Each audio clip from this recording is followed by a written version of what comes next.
Huwag na pala.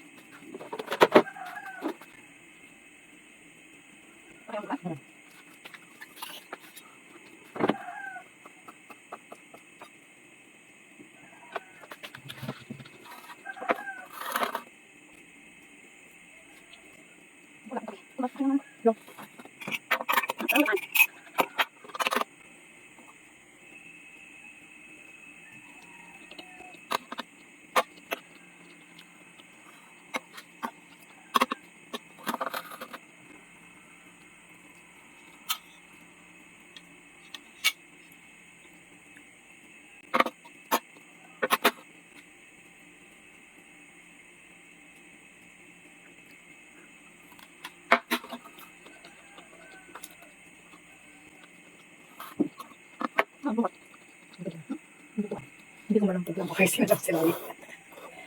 Maganda din yung nangyari kahapon, maaga siya gumising. Tapos natulog din siya.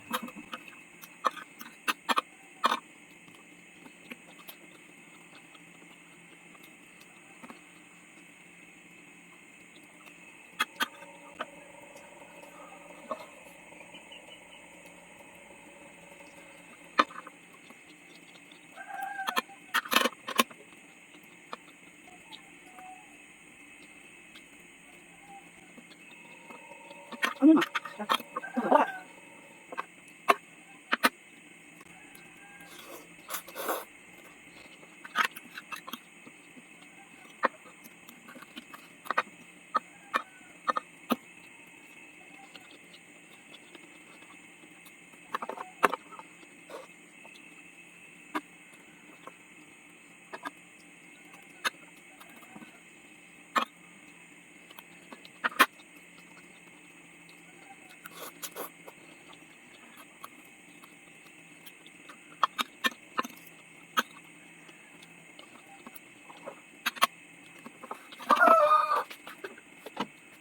Good morning!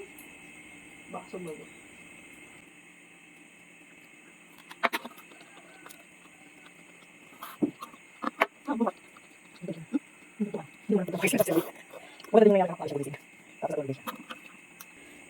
Kailangan mo minsan kausapin mo yung tubig na iniinom mo. For example, may sakit sa katawan mo, kaya meron kang gustong mangyari, kinakabahan ka, hindi mo alam kung paano mo lalabanan. Bubulungan mo yung tubig. Kasi vibration. Kunwari sabihin mo, health is wealth. Kapag mo inom mo. Tapos, sabi nila, kapag daw nagpunta ka sa isang kainan, o kaya lumabas ka kasama yung mga kaibigan mo, tapos yung mga kaibigan mo na yon is, ang kinikwento niya is yung mga negative na nangyayari sa buhay niya, yung mga problema niya, ganun. Yung tubig na sinerve daw sa inyo habang kumakain kayo, huwag mong iinumin.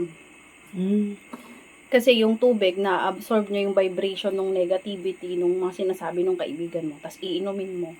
Mapupunta sa akin. Hindi naman mapupunta sa'yo, pero madadala mo. Kaya kung pupunta ka sa restaurant, kumain kayo ng mga kaibigan mo, tapos problema yung hinain doon sa lamesa, tapos bigyan kayo ng tubig, tapos uminom ka.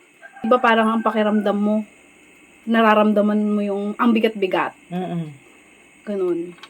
Kaya wag ka daw iinom ng tubig kapag ka puro negative ang kinikwento.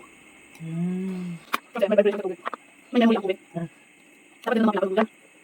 Doon ang pinapalungan. Kaya yung lumas, yung kikiling mo, yung kikiling mo natin. Mari, ganito.